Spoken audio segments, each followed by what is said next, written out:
ahora la expectativa de vida ha superado casi los 20 años, entonces tenemos pacientes que están llegando a la vida adulta y que muchos pacientes tienen una enfermedad pulmonar crónica y ahora recién los adultos neumónicos piensan que dentro de sus diagnósticos diferenciales, cuando tienen bronquiectasis sin un diagnóstico etiológico, dentro de su diagnóstico diferencial pensar en fibrocística.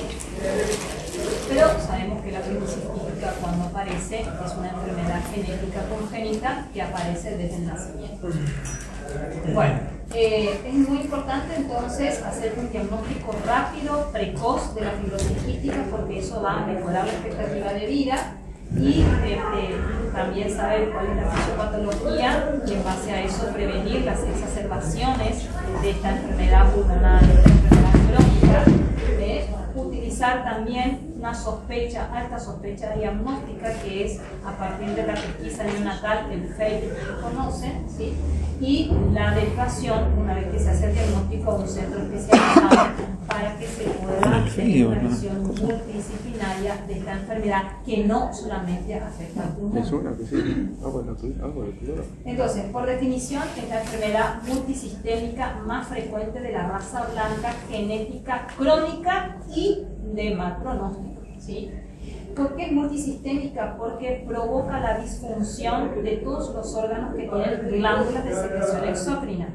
Piensen en todos los órganos que tienen glándulas de secreción exócrina, pero que tienen un principal impacto a nivel del aparato respiratorio, por eso es que es una de las más frecuentes y las que provoca mayor mortalidad en el paciente y por eso que siempre el seguimiento está en un monólogo. Y también otras glándulas de secreción exótica que son las glándulas sudoríparas, el sistema reproductor y el páncreas. Entonces el segundo órgano afectado es el páncreas. Hay una prevalencia a nivel mundial de la fibrocística, dijimos que es la enfermedad crónica, congénita, más frecuente de la raza blanca. Y fíjense que en países anglosajones la prevalencia puede ser entre un recién nacido cada 1500, fíjense que es muchísimo, por ejemplo en países como Irlanda, uno en 1300. Cada 1300 nacimientos, uno aparece o tiene fibrosis quística. Pero en nuestro país es uno de cada 7.500 recién nacidos. Fíjense la maternidad salvaje, que tiene una alta tasa de nacimientos, entonces fíjense cómo seguro que hay algún paciente por año con fibrosis quística en una sola institución. ¿De qué se trata? Por definición, hay una secreción anormalmente espesa que provoca una obstrucción de las vías respiratorias o de los conductillos de excreción de las glándulas de secreción exócrina y principalmente el mayor impacto a nivel pulmonar que va provocando una inflamación, una destrucción de la vía respiratoria, por esa secreción acumulada espesa que provoca inflamación, destrucción de la vía respiratoria y la aparición de las bronquiectasis. Por eso, y a nivel pancreático, la afectación de las glándulas de secreción exócrina del páncreas evitan la eliminación de las enzimas pancreáticas y dificultad secundariamente provocan una insuficiencia pancreática, que son principalmente los dos órganos más afectados. Se debe a una alteración genética, hay una mutación de un gen ubicado, esa información genética alterada está ubicada en el brazo largo del cromosoma 7, ¿sí? Codifica una proteína alterada que en fibrosis quística esa proteína se llama CFTR. Todos los seres humanos tenemos esa proteína, funciona como una bomba de cloro que regula el transporte electrolítico de cloro y también de sodio y de agua, ¿sí? Pero es una bomba, un canal que permite el intercambio de electrolitos. Y que en la fibrosis quística la información genética de esta proteína que todos tenemos está alterada. Y en fibrosis quística, esa proteína se llama proteína reguladora o CFTR. Así que para que ustedes voy a hablar bastante de CFTR, entonces para que estén familiarizados. Eso provoca, esta es la proteína que está anclada en la parte apical de todas las glándulas de secreción exócrina y que, en la parte apical, y que permite el transporte de iones, ¿sí? Sobre todo el cloro, pasa el cloro acá, pasa el cloro, actúa solo en canal de sodio y también, obviamente, secundariamente, como cualquier bomba de cloro-sodio, entonces interfiere en la absorción del agua. Bueno, esta proteína reguladora transmembrana, CFTR, es una proteína, entonces, una proteína pesada de 1480 aminoácidos y que tiene está anclada en la parte apical y regula el transporte de cloro y secundariamente de sodio y agua, y tiene un lugar que es un sitio blanco donde, ¿cómo funciona? A través de los niveles de ATP. Entonces aumenta el ATP, a través de una fosfolipidinas se abren los canales y permite el transporte, ¿no? Y esto se encuentra en todas las glándulas de secreción exógena. Esto es lo que ocurre normalmente en una paciente que no tiene fibrosis quística, pero en un paciente que tiene fibrosis quística, el canal de cloro no se abre, esta proteína reguladora transmembrana no se forma, dependiendo de qué mutación tiene, no se forma la proteína, no hay lectura del ARN mensajero, no se forma, ¿sí? O se forma, pero no llega a anclarse acá para que se produzca el mecanismo de intercambio de electrolitos, o se llega acá, no se abre, o hay poca cantidad, o también hay un transporte, un turnover muy rápido de la proteína. Apenas llega ahí, se vuelve para adentro, o sea, se desmaterializa, entonces hay un rápido intercambio. Entonces, ¿qué pasa? No se produce este intercambio. Esto es muy importante porque hay varias mutaciones de fibrosis quística, ¿sí? Las más frecuentes son de tipo, ahora les voy a mostrar, 1, 2, 3, 4, 5, 6.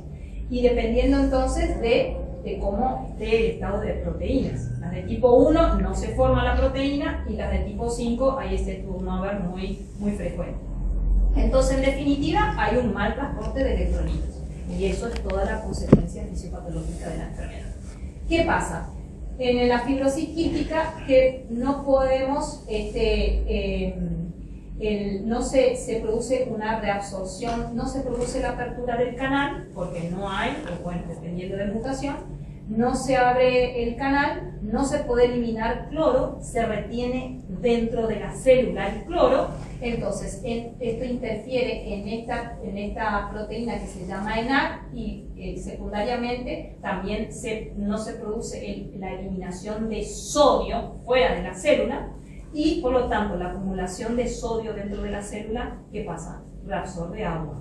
Entonces hay una falta de transporte, queda retenido el sodio, el cloro, el agua dentro de la célula y no se elimina hacia el exterior. ¿Para qué sirve? Para, sobre todo a nivel del epitelio respiratorio, permite ese gelcito que tiene la felpita de las cilias para mover el movimiento ciliar o para producir el moco que permite el batido ciliar.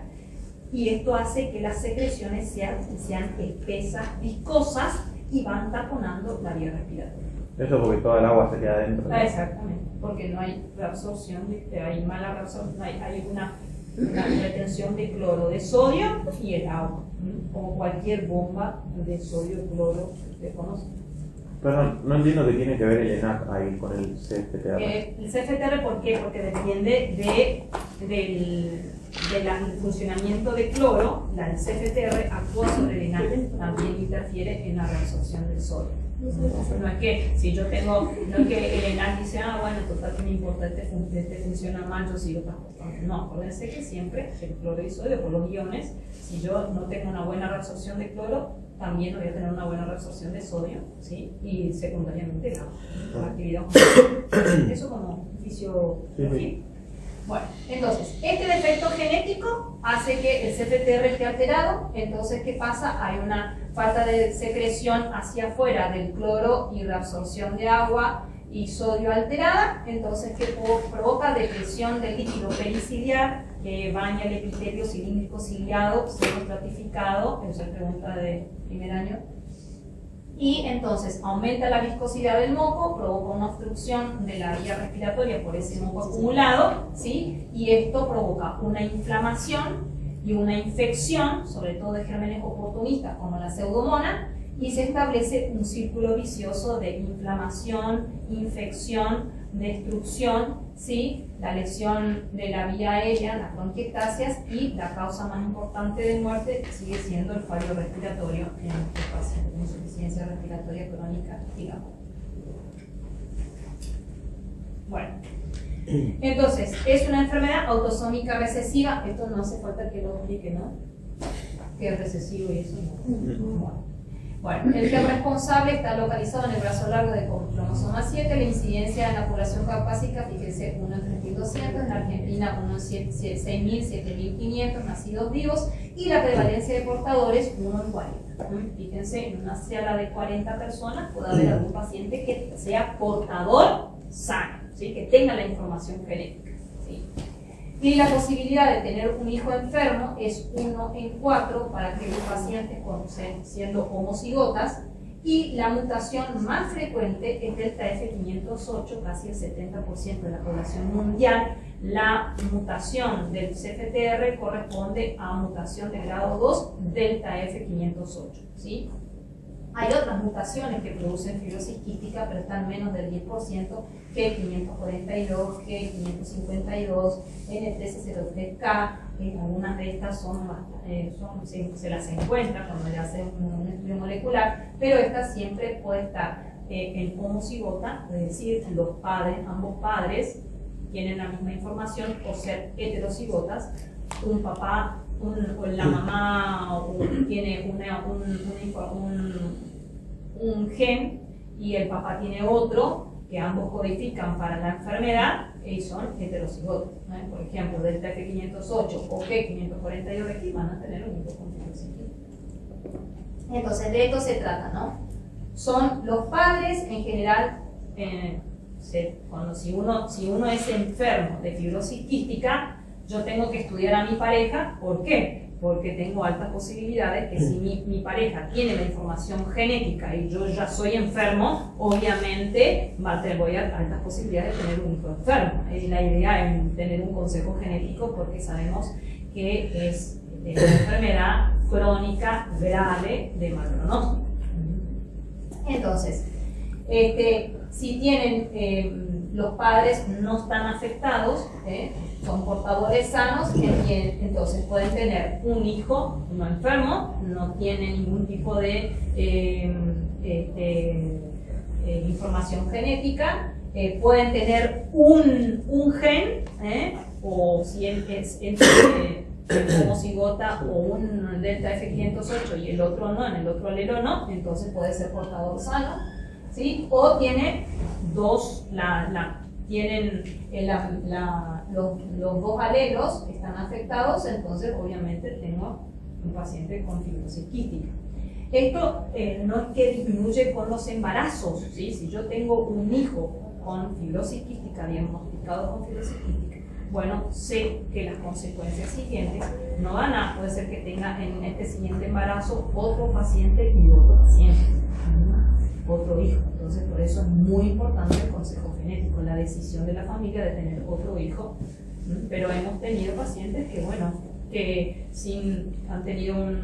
tengo hermanitos que tienen fibrosis quística, ¿sí? Así que una pena que así no se hizo el consejo genético, y bueno, o algunos deciden aún arriesgarse y tienen otro hijo con fibrosis quística. Bien, pregunta. No entendí lo que explicaste el tipo de mutación. O sea, ahora vemos.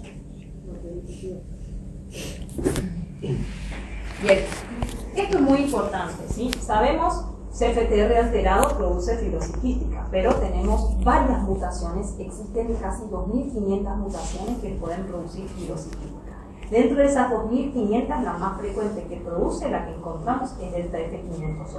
Pero también hay otras mutaciones, ¿sí? Este 10% que les expliqué, y hay otras 2500 que, haciendo un estudio molecular extendido del ADN, podemos tener otras mutaciones raras, ¿sí? Esas mutaciones se clasifican en esto, de acuerdo a... El CFTR es una proteína que se forma por la lectura, tenemos la información genética del ADN, tenemos el ARN que lee la lectura, llega al aparato de Golgi y llega a la parte apical donde está formada la proteína. Entonces, dependiendo de qué tipo de mutación, se van a clasificar 1, 2, 3, 4, 5, 6. Estas, la proteína no hay lectura, o hay un codón de stop, no se lee todo el ARN mensajero para que se llegue a formar la proteína, son de tipo 1. Las de tipo 2, se formó la proteína, hay lectura del ARN, pero que quedan ancladas con un mal plegamiento a nivel del aparato de Golgi, ¿sí? Entonces ni siquiera llegan a la parte apical para que funcione, ¿no? Y después las de tipo 3 se llegan a formar, se anclan, pero no se abren. No hay intercambio. Y las de 4, estas 3 de este grupo, delta F508, que es la más frecuente, que casi todos los pacientes con fibrosis quística que vemos tienen esta mutación, entonces pertenecen a este grupo. Estas 3 mutaciones, estos 3 grupos de mutaciones provocan, porque les insisto, porque provocan una enfermedad más grave, que generalmente tienen insuficiencia pancreática, ¿sí? Y tienen mucha enfermedad respiratoria. Y estas, que hay cierto grado, en esta de tipo 3, hay un anclaje, pero hay un mal funcionamiento del intercambio, o esta no se abre, esta no se abre, esta hay un mal transporte, esta del grupo 5 hay una poca cantidad de CFTR, y estos se intercambian muy rápidamente, entonces también provocan cierta alteración en el transporte, pero van a tener una manifestación clínica más benigna, no tan grave. Esto es muy importante ahora en la base genética, porque tenemos drogas nuevas que han cambiado totalmente la expectativa de vida, aparecieron a partir del 2019, y dependiendo de qué mutación tiene, van a tener una droga específica. En general, por suerte, se ha desarrollado para el 70% de los pacientes con fibrosis quística que tienen delta F508, pueden tener homocigota alguna de estas, y dependiendo de qué combinación tengan, van a tener una diferente expresión clínica. Y esa medicación se llama modulador y actúan sobre el CFTR. Entonces modifican totalmente, mejoran el funcionamiento del CFTR, y esto ha mejorado totalmente. Imagínense que si modifica la fisiopatología, estamos llegando casi a la cura, a la disminución totalmente de los síntomas, porque tenemos buen funcionamiento del CFTR, y toda esa carga fisiopatológica que les expliqué se detiene y mejora la expectativa de vida. Entonces dijimos que es una enfermedad que tiene una manifestación multisistémica, porque afecta desde los senos paranasales, ¿sí?, hasta la parte más pequeña de la vía aérea, y tienen también con múltiples manifestaciones clínicas, ¿sí?, de toda la gama de enfermedad pulmonar crónica, ¿sí?, hasta la aparición de síntomas de aumento del diámetro anteroposterior, dedos en palillo de tambor, presentan tos crónica, secreciones espesas, toda la gama, aparecen lesiones quísticas a nivel del pulmón, aparecen por esas lesiones quísticas el peligro del neumotórax, es decir, hay múltiple gama de toda la enfermedad respiratoria que se les ocurre. A nivel gastrointestinal, tenemos qué pasa. Entonces hay una insuficiencia pancreática. La insuficiencia pancreática, de acuerdo, fíjense que las mutaciones 1, 2 y 3 que tienen insuficiencia pancreática. Esas, lo que pasa es que no se produce, también hay por este mal transporte del CFTR, hay una mala eliminación de las enzimas pancreáticas. ¿Qué hacen las enzimas pancreáticas? Permiten la saponificación de las grasas.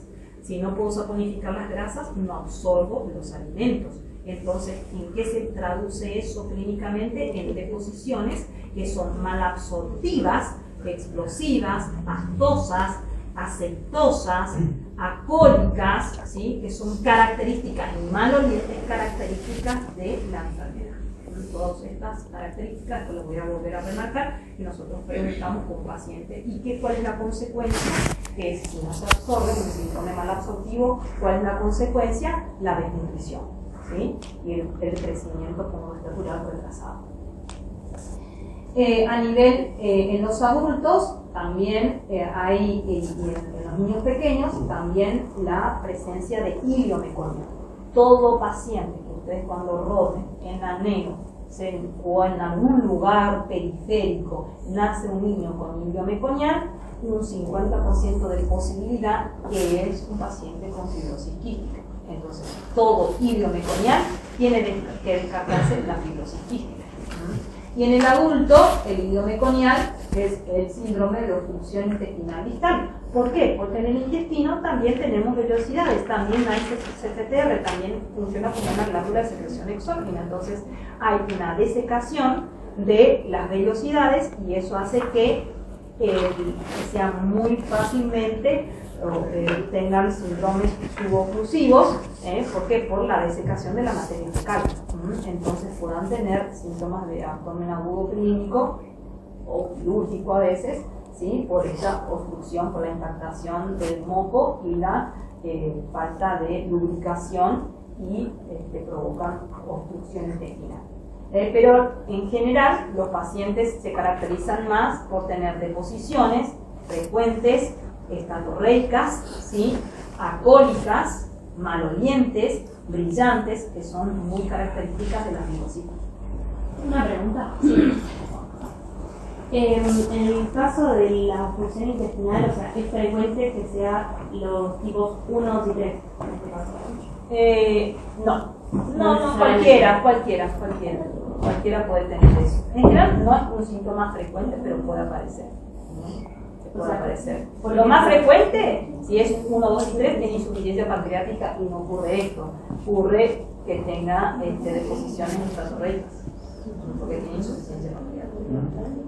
Pero bueno, puede ocurrir también, a veces, cuando tengo un exceso de administración de enzimas, puede ocurrir una desecación y puedo tener también. Y un síntoma frecuente también es el dolor abdominal recurrente, ¿no? Pueden tener. Yo después, tengo mi prima que tiene fibrosis quística y igual no me cuenta mucho porque bueno, ya vivo en otro país, pero yo cuando la vi no la notaba como tan grave, ¿me entendés?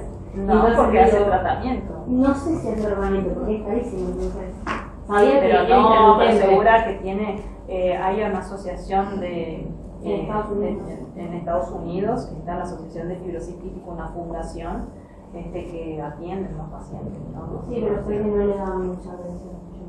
Me contaban eso como que no tenía todo. Y bueno, tendrán alguna mutación que es más leve. Bueno. Y después, a nivel pancreático, provocan la insuficiencia pancreática, ¿sí? Pero también se afecta a medida que va desarrollándose la edad. En ocasiones más graves aparece también la afectación del páncreas endocrino y aparece diabetes relacionada a la fibrosis quística, ¿sí? Y también todas las consecuencias, también a nivel hepático, también hay CFTR y también se produce una cirrosis, una esteatosis.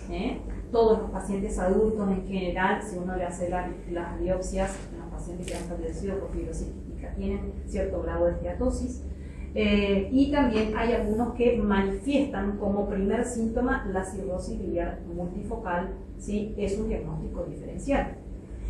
Y también la afectación hepática puede tener consecuencias como la aparición de varices esofágicas, de hipertensión portal.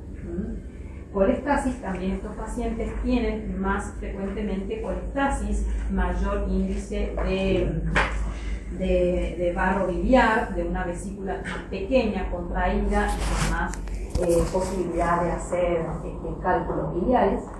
A nivel reproductor, casi todos los pacientes, sobre todo del TF508, son infértiles, los varones, ¿sí? El 97%, y hay manifestaciones que solamente, que son manifestaciones, se dicen atípicas, pero porque hay cierto grado de de funcionamiento del CFTR y se llama la atresia de los conductos deferentes, cuando un paciente, a veces esto vemos ahora cada vez más con los métodos de diagnósticos y de tratamientos de fertilización asistida, uno de los diagnósticos que hay que descartar es la fibrosis quística, no solamente por causa materna, sino también por causa paterna, la ausencia de los conductos deferentes. Entonces, y puede ser que no produzca espermatozoides o por falta de los conductos deferentes, y puede ser la única manifestación de la fibrosis quística. Esto se llama enfermedad relacionada a la fibrosis quística, solamente ausencia de los conductos deferentes, sin lesión pulmonar, sin insuficiencia pancreática. Y otra manifestación también, que se llama otra manifestación atípica o enfermedad relacionada al CFTR, sin lesión pulmonar, sin insuficiencia pancreática, provoca pancreatitis recurrente. Primera causa en el niño de pancreatitis recurrente, pensar en fibrosis quística. Y obviamente tienen otras manifestaciones como un desbalance en el hidroelectrolítico, por este mal funcionamiento. Entonces pueden también tener trastornos metabólicos, una hipocloremia, una hiponatremia, ¿sí? A los chicos más chiquititos pueden debutar su primera manifestación de la enfermedad, puede ser un síndrome de Pseudo-Barrett, que hacen una deshidratación grave, hiponatrémica, hipoclorémica, ¿sí? Y es un diagnóstico diferencial. Aquel paciente que la verdad de repente empezó a deshidratarse, vómitos, diarrea, sin una causa infecciosa, que es más frecuente en los chicos, entonces un diagnóstico diferencial es la fibrosis quística. Hemos tenido diagnósticos, tenemos pacientes que debutaron con eso. Y a nivel de la piel ocurre al revés. Se produce una gran excreción por las glándulas de secreción exógena de la piel, las glándulas sudoríparas tienen un efecto al revés, ¿sí? De lo que ocurre interiormente. Hay un exceso de sal, de cloro y de sodio, y eso los más chiquitos se deshidratan por esta pérdida de cloro y sodio a través de la piel, y esto sirve para hacer el método diagnóstico de la fibrosis quística, que es el test del sudor. Bueno, el diagnóstico actualmente ya se utilizan a través de, no es que hacemos el diagnóstico, sino la sospecha diagnóstica puede ser a través de la pesquisa, que es casi ahora el 70%, ¿sí? Pero también podemos, por eso es que es importante aprender y que ustedes sepan las manifestaciones clínicas, que estamos llegando en forma tardía al diagnóstico, porque lo ideal es que nacen y si tienen una pesquisa alterada, ya le hagamos el diagnóstico rápidamente. Pero hay muchos pacientes que no retiran el FEI, o en muchas provincias no se hace el FEI todavía, y entonces llegamos a un diagnóstico tardío. Empiezan a aparecer los síntomas y estoy llegando tardíamente al diagnóstico, y a un diagnóstico tardío, peor pronóstico, disminuye la expectativa de vida. Y obviamente por antecedente familiar, si yo tengo un hermano fallecido de causa muchas sus historias clínicas y empiezan a hacer el interrogatorio a enfermedad desconocida por fallecimiento en etapa temprana, pensar con un diagnóstico diferencial de causa respiratoria de la fibrosis quística, ¿sí? O tengo un hermano, o un familiar, o algún tío con fibrosis quística, bueno, ver si tenemos clínica, entonces pensar en fibrosis quística. Y obviamente se confirma a través de los métodos diagnósticos. Entonces, si es la clínica, por la clínica, yo tengo alguna de estas manifestaciones, azofrenia obstructiva, un hermano o hermana con fibrosis quística, una enfermedad pulmonar crónica ya sinusal también, insuficiencia pancreática, mal progreso de peso, tengo que pensar en alguna de estas manifestaciones clínicas, tengo que confirmar. Esto confirmo con esto, con 2 test del sudor patológicos, 2 test del sudor patológico, o un test del sudor patológico y el estudio molecular. el estudio molecular, la presencia en el estudio molecular de 2 mutaciones que provocan fibrosis quística. Pero esto ha cambiado un poco con la pesquisa neonatal. En la pesquisa neonatal, ¿qué tengo? En la pesquisa neonatal, en el FATE, ¿qué tengo? ¿Ustedes saben? No, pero ¿cuál es el indicador en la pesquisa neonatal de sospecha de fibrosis quística? ¿Saben? La tripsina inmunoreactiva. ¿Qué tiene en el panel? De eso ya vieron, en el panel genético, ¿qué tienen? La fenilgalanina, para la galactosemia, para el hipotiroidismo, y tienen la tripsina inmunoreactiva. La TIR. La TIR alterada, entonces yo tengo 2 TIR alteradas, ¿qué tengo que hacer? Confirmar que tiene o no fibrosis quística. También puedo utilizar, si yo a veces los test del sudor me dan dudosos, tengo alta sospecha clínica, ¿sí? O tiene test de TIR patológicas, pero los test del sudor son dudosos, no encuentran ninguna mutación, también puedo utilizar otros métodos diagnósticos, pero son muy poco, en general con el estudio molecular ya es suficiente, ya encontramos las mutaciones, muy raramente no las encontramos. Podemos utilizar la diferencia de potencial nasal, transepitelial, que se mide el potencial de acción, ¿vieron? De fisiopatología, el potencial de acción que tienen las vellosidades aquí nasales, una pequeña biopsia, o también la corriente intestinal a través de una biopsia intestinal del recto, ¿sí? Pero muy poco utilizados. Utilizamos todos estos métodos, el test del sudor o el estudio molecular para hacer el diagnóstico frecuentemente.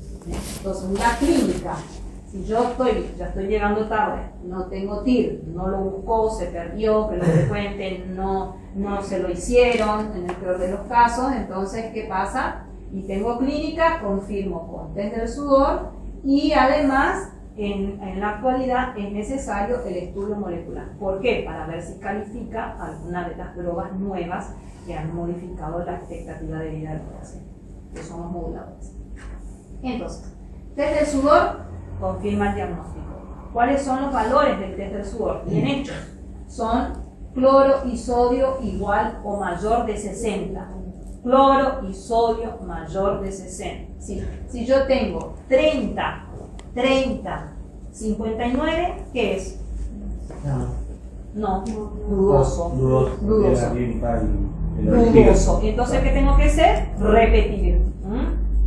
Patológicos, sodio y cloro mayor de 60. Entonces, a veces, obviamente, como cualquier técnica, puede tener errores. Entonces, generalmente lo que hacemos es un segundo test del sudor. Pero si a veces lo que utilizamos un test del sudor patológico con mucha clínica, ya le mandamos a hacer el estudio molecular. Si tiene 2 alelos para fibrosis quística, entonces ya confirmamos, no es necesario otro segundo test del sudor. Pero habitualmente puede haber un error diagnóstico con mala técnica y hay causas de falsos positivos. Entonces imagínense, ¿por qué no repetir si tengo falsos positivos? Imagínense darle mala información a un padre que tiene fibrosis quística, enseguida googlea y se vuelve loco, ¿no? Entonces tengo que confirmar bien el diagnóstico. Tengo 29, es normal. 29, normal. 30, 31, 59, dudoso. ¿Qué tengo que hacer? Repetir. Bueno, ¿en qué consiste? Le pongo acá papel secante, envuelvo con un papel film, ¿sí? Y le hago transpirar al chico. Le doy una mamadera bien caliente y lo arrojo mucho para que transpire. Y lo que se mide es el cloro y el sodio de este papel secante o papel o gasa. Se estimula la glándula sudorípara con no es descarga eléctrica ni cana ni nada de eso, un pequeño mini bol. Y entonces eso estimula la glándula sudorípara, le doy algo caliente para que transpire para medir el cloro y el sodio. Bueno, pesquisa neonatal, TIR.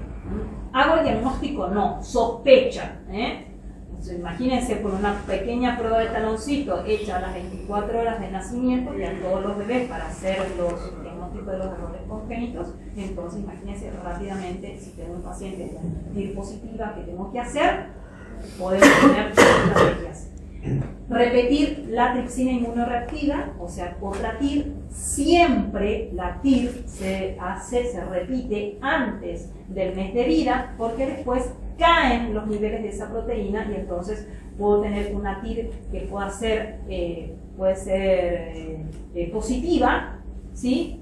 Y si no repetí, porque también puede haber un error congénito, tenemos causas de TIR positiva, entonces por eso hay que repetir, como toda pesquisa, tiene un valor predictivo positivo, pero también tiene un valor predictivo negativo, entonces tengo que repetir. Hay alguna estrategia que acá en el gobierno de la ciudad, para no recitar al paciente, porque el problema es que después se van de alta, tienen que volver a los 15 días para pinchar y no vienen más los chicos, ¿sí? Entonces se pierde oportunidades del diagnóstico. Entonces lo ideal es que nacen, se hace y ya tengan el resultado del FEI, igual que por cualquier error congénito, porque imagínense una galactosemia, fenicentonuria, le doy la leche que no corresponde y empiezan con los síntomas, o el hipotiroidismo, todo lo es a nivel cerebral, una falta de diagnóstico, todas las consecuencias que tiene. Entonces para eso sirve, para hacer un tratamiento rápido. Existe en el gobierno de la ciudad la pesquisa una TIR positiva, entonces en el mismo papel secante, porque vieron que se le moja, se hincha el taloncito y se pone el papel secante, ¿no? Es lo que se estudia de ese papel secante de la sangre. Y entonces ahí tenemos otra proteína que se llama pancreatina, y si tenemos dos valores de tanto TIR patológica y pancreatina patológica, tengo que confirmar la enfermedad. ¿Con qué? Bien. Y después, si tengo test de sudor patológico, le hago el estudio molecular.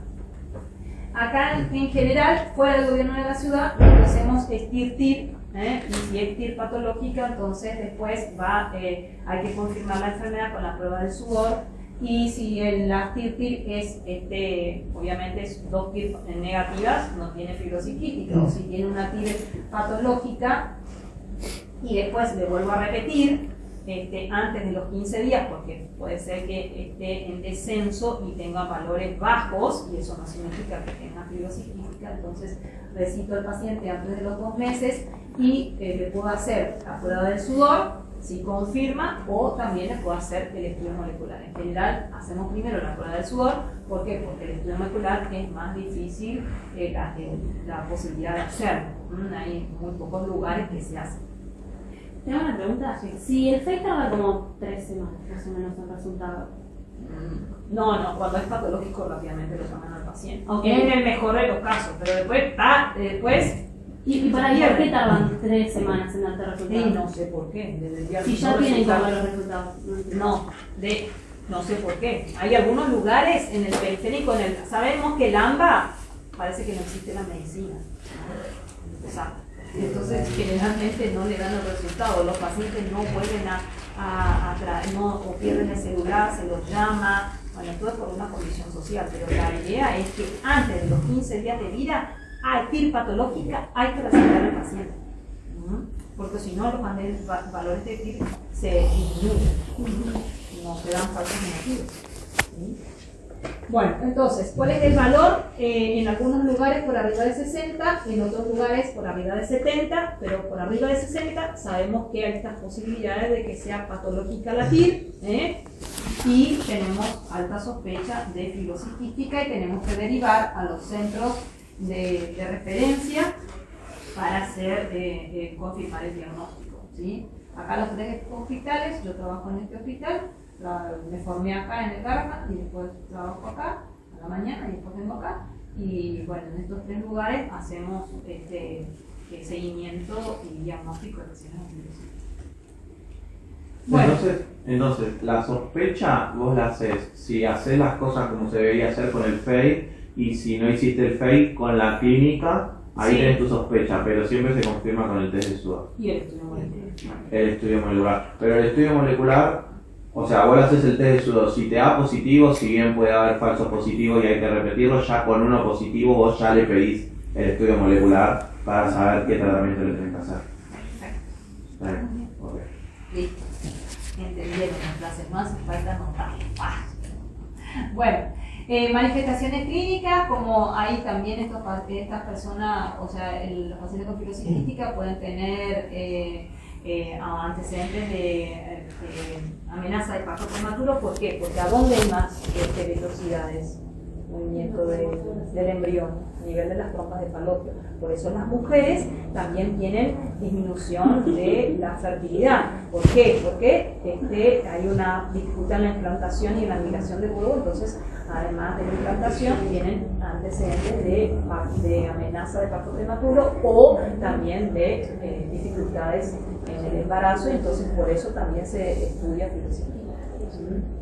Y todas las manifestaciones clínicas en general, como la mutación más frecuente del TRF508, la sinuso pulmonar, esa aparece en el 95%, los pacientes no tienen poco desarrollo de los senos paranasales, ¿sí? Y también frontal, tienen sinusopatía frecuente, hay algunas manifestaciones como la poliposis nasal, que tengo pacientes que un pólipo nasal a los 3 años, tenemos que pensar en fibrosis quística, no va a ser por una manifestación alérgica a los 3 años, si hay algo raro que está funcionando mal, o sinusopatía recurrente, más progreso de peso, tengo que pensar en un diagnóstico diferencial de la fibrosis quística.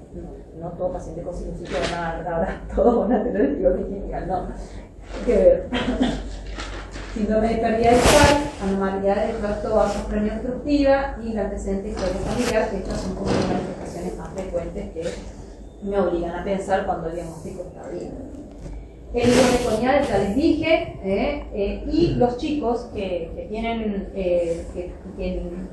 fibrosis quística ya tienen manifestaciones precoces de los síntomas, ¿sí? Pobre ganancia en peso, ¿por qué? Porque tienen las deposiciones malnutrientes estatorreicas. Entonces, bueno, la causa es la fibrosis quística, o tienen problemas respiratorios desde el nacimiento, la taquipnea persistente también, que no tenga una bronquiolitis, y no decimos diagnóstico a través de la TIR, entonces, bueno, puede tener fibrosis quística. Y estas son todas las manifestaciones clínicas que puede tener un paciente con afectación respiratoria, la tos crónica, virulenta, son situaciones externas. Ya que hay un paciente que sufre con fibrosis quística, ahora hay un paciente internado en la sala de pediatría, entonces ahí pídanle que ocupa y van a ver, entró por hemóptisis, neumonías a repetición, asma difícil control. No es que todo paciente asmático va a ser fibroquístico, sino que síntomas fíjense, sibilancias o asma, no creen que tiene diagnóstico de asma, pero si tienen mala presión de peso, tienen un cultivo de esputo patológico con secreciones muy espesas, y una placa patológica, no va a ser asmático, no es una pulmonar crónica. Y fíjense cómo son las manifestaciones de enfermedad pulmonar crónica: el hipocratismo digital, los dedos del palillo de tambor, bronquiectasias en la tomografía, una expectoración aumentada, pólipos nasales, sinusitis crónica. El 95% presentan alguna de estas manifestaciones como manifestación primaria. Y también, a medida que va creciendo, también pueden ser distintos. En el recién nacido, sabemos, el hilo meconial, TFQ, hasta que se demuestre lo contrario, ¿sí? Pero taquipnea persistente, pobre ganancia en peso, fíjense que en pediatría nosotros insistimos con el peso. En menores de 2 años, la falta de crecimiento, estatorrea, las infecciones o los broncoespasmos a repetición. También pueden debutar con un síndrome de anemia, hiponatremia, hipoalbuminemia por la estatorrea, entonces tienen hipoproteína y entonces hacen edemas. Tengo pacientes del 6% debutan así como el típico wash score que salen en los libros de pediatría. Bueno, también el diagnóstico ha sido la fibrosis quística. Luego, como ya les dije, una deshidratación aguda, hiponatrémica, hipoclorémica en forma repetida. También tengo pacientes que fue la primera manifestación primaria antes que cualquier síntoma respiratorio, ¿sí? Y en los más adultos, otras causas. Bueno, esto ya lo repetimos. Bueno, todo paciente que tiene diagnóstico de fibrosis quística, ¿qué tenemos que hacer? Como es, fíjense, las múltiples manifestaciones necesitan un equipo multidisciplinario que lo siga, neumonólogo, neumonólogo, gastroenterólogo, ¿cómo se llama? como una enfermedad pulmonar crónica también pueden provocar hipertensión pulmonar, el cardiólogo, el hepatólogo, el nutricionista, el kinesiólogo, ¿sí? Todos con una visión multidisciplinaria para el tratamiento. En cada paciente, en su seguimiento, en su evolución, tenemos que hacer un examen físico completo y, muy importante, si estos pacientes tienen aumento de sus síntomas crónicos, ¿sí? Porque con aumento de sus síntomas, que a pesar que siempre tienen síntomas crónicos, entonces tienen episodios de reagudización que se llaman exacerbaciones. Y a mayor número de exacerbaciones, peor es la expectativa de vida de estos pacientes. También una cosa muy importante es la evaluación nutricional, porque sabemos que una peor puntuación nutricional, peor pronóstico, mayor declinación de la función pulmonar. Y mayor declinación de la función pulmonar con deterioro, trabajo respiratorio, también impacta en la parte nutricional. Y en todo paciente que ya tempranamente le hacemos, a partir de los 3, 4, 5 años, ya le hacemos espirometría, porque un valor objetivo es ver el funcional respiratorio, como es la evolución del trastorno. Esta es la enfermedad dentro de pediatría, el paradigma de toda la enfermedad pulmonar crónica es la fibrosis quística, o sea, van a tener afectación de obstructiva. Y en todo paciente que viene a la consulta le hago un cultivo de esputo. El cultivo de esputo es a partir de los 4 años, que ya pueden escupir los chicos, entonces le hago una vigilancia epidemiológica de lo que tienen dentro de la vía aérea, ¿sí? Porque hay gérmenes que son específicos, oportunistas de la vía aérea, que no tengo en cualquier, si yo escupo no voy a tener una pseudomona, un estafilometricina resistente, un paciente que tiene bronquiectasis, que tengo pseudomona, es un chico, un adolescente, un menor de 15 años, también inclusive en los adultos, tengo persistentemente pseudomona y características de moco purulento, espeso, algo está pasando, tengo que estudiar para fibrosis quística. Y diagnóstico por imágenes y también completarlo finalmente con los esquemas de vacunación. Fíjense que esta es una placa de un nene que tuvo una bronquiolitis, ¿sí?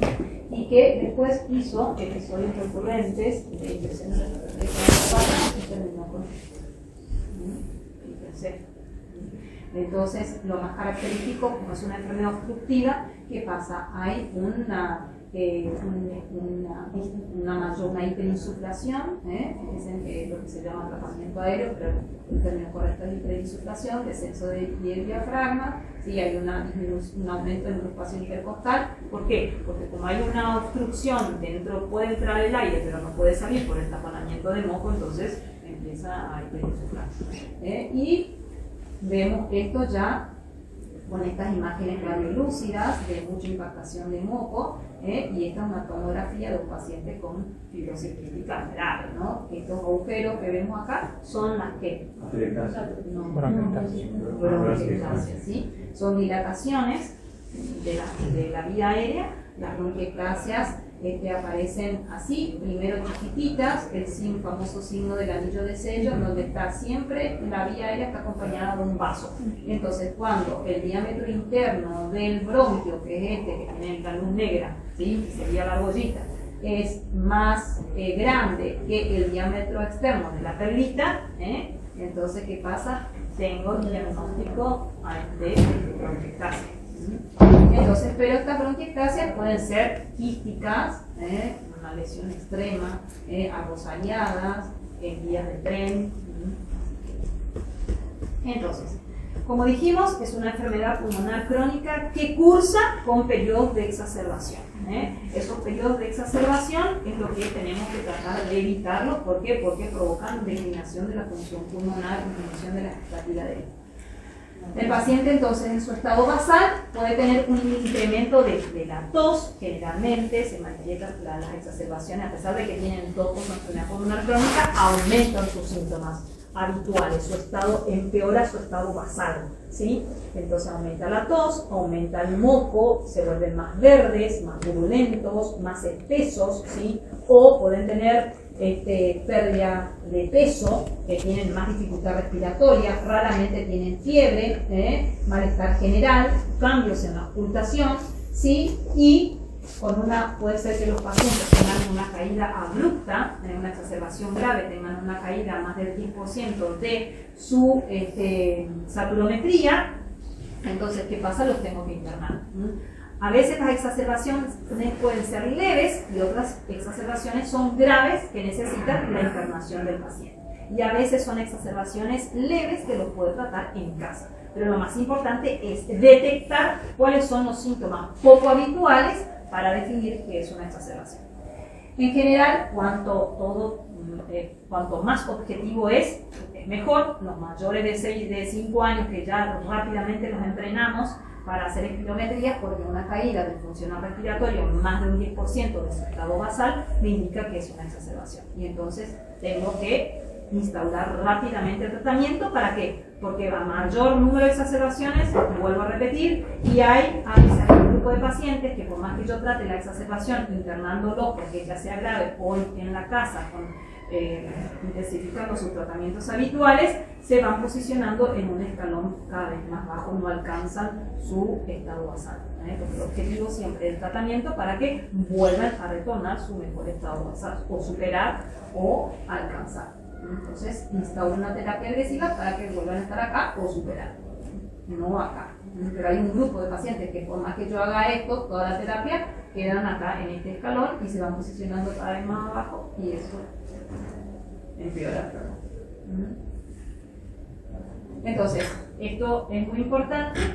Cuando detecto una exacerbación, tengo que intensificar todos los tratamientos y evaluar siempre la terapia de mantenimiento, o en algunas veces evaluar también si tiene algún germen distinto, si tengo que tratar con otra antibiótico terapia más agresiva, o tiene alguna complicación o está desnutrido. No solamente a veces pueden tener exacerbaciones me indican por su estado nutricional, sobre todo en los chiquitos. No logro aumentar el peso, tienen alguna bacteria rara pero poca sintomatología. Le instauro un tratamiento en el domicilio, no mejora y lo tengo que internar. O directamente, si tiene mucha dificultad respiratoria, hipoxemia, entonces lo tengo que internar para recuperar. Estos son los gérmenes que habitualmente, si ustedes hacen un escudo, no van a tener una Stenotrophomonas maltophilia, no van a tener un Pulpilomycosa ni una Staphylometricilina resistente. En general, los pacientes con fibrosis quística en sus etapas tempranas aparece el Staphylo aureus sensible, pero después aparece el Staphylometricilina resistente, y la más temida es la Pseudomonas, la que más provoca la declinación, y casi el 90% de los pacientes con fibrosis quística terminan colonizados con la Pseudomonas. Estos son todos los estudios complementarios que hacemos en los pacientes, ya sea cuando tenemos como el crimen de detección precoz de complicaciones. Por ejemplo, evaluamos el estado nutricional con el calcio, fósforo, magnesio, el proteinograma, vemos el dosaje de IgE, porque también estos tienen mayor frecuencia de ser acidosis broncopulmonar alérgica o bronquitis ventricular. Vemos cómo hay una evolución, no es que pedimos todos los años por la irradiación a los chicos, pedimos todos los años tomografías, en general de cada 2 años pedimos una tomografía para ver en qué está, si es el no compromiso. Y la valoración cardiológica, y descartar la hipertensión pulmonar, el estado del hígado, la ecografía abdominal para ver si tiene desarrollo de estatosis, de cirrosis. Y cuando un paciente detectamos que tiene una exacerbación, hacemos un cultivo de espuma. En los chiquitos se hace lo que se llama un hisopado profundo, parecido a lo que se hace para el test de látex, para la faringitis. Lo que hacemos es tocar la pared posterior de la garganta, y así eso estimula la tos, y ese moco que se levanta de la tos, eso es lo que tomamos para hacer el hisopado. Pero aquel paciente que puede expectorar, lo más importante es ya expectorar, porque eso nos refleja el estado de la vía aérea, si está o no, si tenemos algún germen que tratar para evitar sobre todo la pneumonía. Cuando uno trata a un paciente con fibrosis quística, podemos encontrar un único germen o podemos encontrar varios gérmenes, ¿sí? El estáfilo, meticilino resistente, o Pseudomonas y estáfilo sensible, o una Stenotrophomonas, o un complejo de la Burkholderia. Estos tienen peor pronóstico, entonces hay que estar constantemente vigilando en cada consulta el arterino y el hisopado para tratar estas arterias. Hay un estado que se llama colonización crónica, ¿sí? El paciente que, una vez que nosotros, por ejemplo, detectamos la pseudomonas, tratamos de hacer lo que se llama terapias de erradicación, ser agresivos para que desaparezca, porque sabemos que con el tiempo, si retrasamos la aparición de estos gérmenes, el paciente no va a tener tantas exacerbaciones, pero por eso tanta vigilancia, cada control le hacemos. Y si el paciente tiene síntomas y está exacerbado y tiene una clínica que compromete el estado basal, disminución o de ganancia en peso, mucha dificultad respiratoria, entonces lo internamos. Y tratamos de adecuar el esquema antibiótico de acuerdo al antibiograma y de acuerdo a los gérmenes. Pero muchas veces no nos seguimos por la sensibilidad que tiene el antibiograma, sino por el esquema previo que resultó para el paciente, ¿sí? Que tuvo un esquema previo. Por ejemplo, si el paciente tuvo cesta mica y fue sensible esa pseudomonas y después en el siguiente control se hizo resistente, pero tuvo una buena respuesta clínica, salvo que sea multiresistente la pseudomonas, tratamos de respetar el esquema previo. Pero hay múltiples esquemas y nunca se utiliza un solo antibiótico, siempre la combinación de 2 o más antibióticos. ¿Para qué? Para que tengan, porque la pseudomonas tiene múltiples mecanismos de evasión de resistencia. Una es el alginato de calcio, una cúpula que se hace, entonces, y ahí crece y se establece esa forma de evadir, por eso se coloniza crónicamente la vía aérea. Entonces, tratamos de utilizar 2 o más antibióticos con mecanismos de acción, pero que se actúan en forma cinética para lograr disminuir la densidad aquel que está bacteriano, aquel que está colonizado crónico, o para erradicar. Y a veces utilizamos, por ejemplo, ceftamika más vancomicina porque tiene un estafilometriarre, o ceftamika TMS porque tiene un estafilometricina sensible, o rifamicina. Y para el burkholderia siempre utilizamos 3 o más antibióticos. Bueno, otro aspecto muy importante es la desnutrición. Aquel paciente que tiene, bueno, acá están todos los esquemas antibióticos, la colchicina también. Hay antibióticos que utilizamos en forma inhalada. Para aquel paciente que ya está colonizado crónicamente, utilizamos antibióticos inhalados como la tobramicina o la colicina, no solamente en forma endovenosa. La tobramicina endovenosa no se comercializa, pero sí en forma inhalada, ¿sí? Entonces eso evita las exacerbaciones a aquel paciente que ya encontramos varios cultivos por pseudomonas. Entonces, para evitar las exacerbaciones le damos tratamiento con nebulización, con tobramicina, meses internos, o también con esquina. O a veces los pacientes, cuando tratamos de erradicar la pseudomonas, también utilizamos, por ejemplo, ciprofloxacina por boca. A aquel paciente que tiene una exacerbación leve, le podemos dar también ciprofloxacina por boca, más de la tobramicina o la colicina inhalada. Y fíjense todos los tratamientos que tiene un paciente que diariamente, todos los días, tiene fibrosis quística. Las nebulizaciones para broncodilatar. Después, seguidamente, lo que se llama agentes fluidificantes, que son la solución hipertónica, al cloruro al 7%. Lo que hace es aumentar la osmolaridad de las secreciones para que sean fluidas, ¿sí? Porque acuérdense que el moco viene espeso, que va formando la vía respiratoria viscosa. La dornasa alfa o pulmozyme a partir de los 4 años, que hace que rompe los puentes de ADN y de los neutrófilos, porque es una inflamación muy neutrofílica y hace que el moco sea más fluido. Todo eso más fluido, ¿para qué? Para que actúe la kinesiología, para despejar, cuanto más kinesio hago, más despejo la vía respiratoria y pueda penetrar el antibiótico, ¿sí? El que está colonizado crónicamente, ya le tengo que además hacer el antibiótico inhalado. Y después, a veces, damos macrolidos como agentes antiinflamatorios, no como tratamiento antibiótico, pero cada vez menos. Y obviamente, si tienen esta torrea que tengo que dar o que tengo que aumentar, las enzimas pancreáticas, ¿sí? Las enzimas son el suplemento esencial para aquel paciente que tiene insuficiencia pancreática, como un alfacor que tiene que tomar una enzima. No sé, como un chocolate, tiene que tomar una enzima. Así que van al colegio con sus enzimas, eso hay que instruir al colegio para que ayude a los pacientes.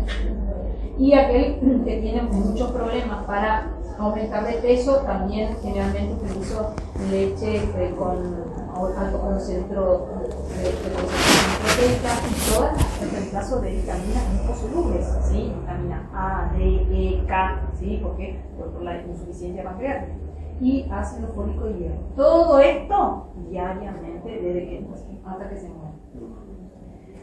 Complicaciones pueden tener hemóptisis en esto, porque las inquiectáceas que provocan mucha angiogénesis, muchos vasitos friables cuando hay una sobreinfección, se lesionan y provocan hemóptisis, que inclusive hay que embolizar. Este paciente que está internado lleva en diciembre, hizo una hemóptisis grave que tuvimos que embolizar, pero rápidamente después vuelven a generarse otros vasitos, como sucedió ahora, a los 2 años de una embolización, 50% de así que la tenemos. Puede tener retención portal, varices esofágicas, no solamente hay que distinguir después si es una hemóptisis o una hematimesis, porque varices esofágicas, podemos, pero hay algunas mutaciones que tienen más afectación hepática que manifestación pulmonar. Se trasplantan primero del hígado que del pulmón. Y la desnutrición. Algunos que se trata que el paciente que tiene una insuficiencia respiratoria crónica, que ya tiene reúne criterios de trasplante, la verdad que siempre tratamos de evitar el respirador por su daño pulmonar. En general quedan en el respirador invalidar. No, hay pacientes que por ahí no tienen criterio de trasplante, pero no quieren tener una mala adherencia o alguna infección sexual que aumenta el rechazo, entonces no tienen posibilidad de trasplante. Por suerte ahora esto ha modificado mucho con los moduladores, pero no todos los pacientes califican para los moduladores hasta la actualidad.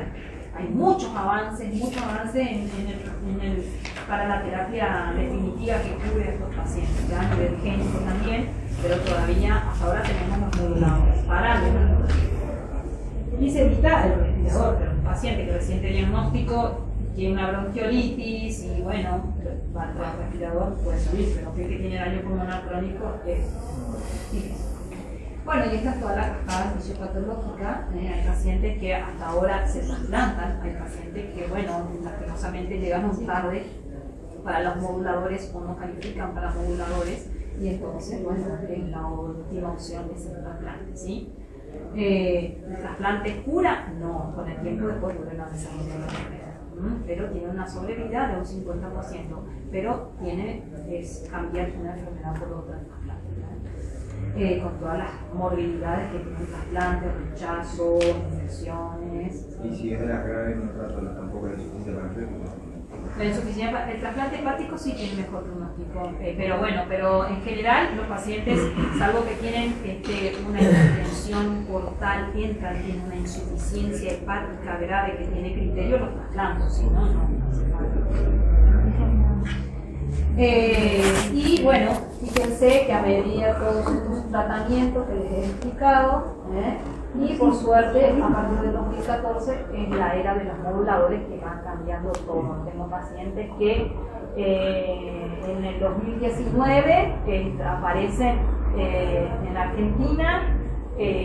Por suerte mi paciente que tenía una figura social del Estado, se lo dieron, ya estaba en criterio de trasplante y por suerte ya a 2 años de tratamiento ha salido del trasplante. Así que fíjense lo buenísimo que es esto.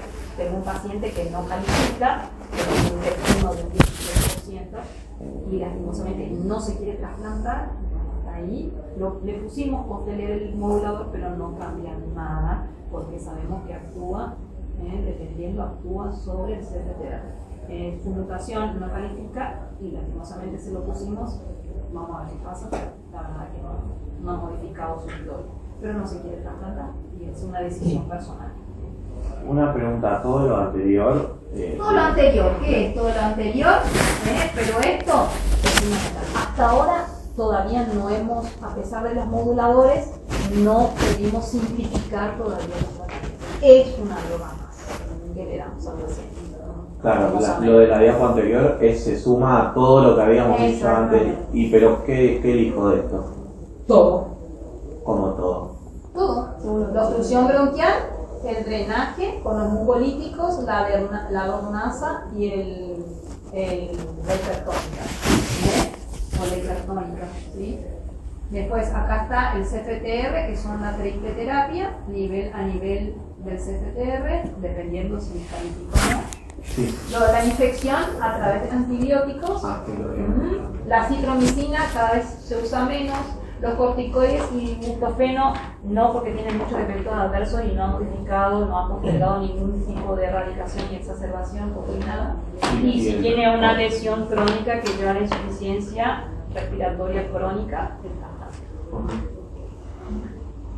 entonces, bueno, en 1938 fue la primera descripción por Andersen, los niños que tenían características de sudor salado y se morían de enfermedad respiratoria con una desnutrición grave. Ahí fue Anderson, fue la primera que describió la fibrosis. Y bueno, fueron apareciendo sucesivamente hasta esta era, que va a ser la era pre- y postmodulador. La idea es que cada vez menos niños lleguen al trasplante con las nuevas moduladoras. Una vez que vos le pones a las 2 semanas, los chicos te dicen, no tengo más moco. Porque actúa a nivel de transporte del CFTR, del transporte de electrolitos, ¿sí? Y lo primero que hace es modificar la calidad de las secreciones. Este paciente que está acá, lastimosamente, no califica para ningún. Así que hay que ver. Su único hasta ahora es terapia de mantenimiento. Por mejor adherencia tiene a terapia de mantenimiento, va a postergar su evolución y va a llegar más. Pero bueno. Un 2%, la historia natural de la enfermedad dice que igual declina su función respiratoria anualmente. Pero bueno, tratemos de que tiene que tener buena adherencia para evitar frenar esta evolución natural de la enfermedad. Pero bueno, así que yo pienso que prontamente ya vamos a tener algunos moduladores también para esas mutaciones específicas. Lo ideal es eso, ya está todo que está en vías de investigación. Bueno, no tenemos cura definitiva, ¿sí? Probablemente sí, ya a nivel genético te hacen el estudio molecular, inteligencia artificial, tenés mutante para tenés la información genética para fibrosis típica. Bueno, ojo, a tu novia le hace, bueno, si vamos a tener hijos, dale, hacerte también el estudio molecular por la boda de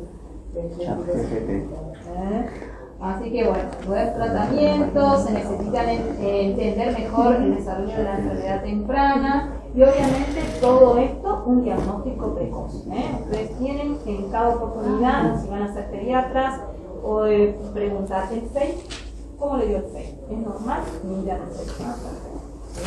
Tiene síntomas respiratorios recurrentes, mal progreso de peso o algo, lo dedican a la especialista para... Sí, ya lo hicimos todos los postres. Así que bueno, Con la coordinadora. listo. Y porque yo digo, no sé, hubo un consenso. ¿Cómo hago el diagnóstico?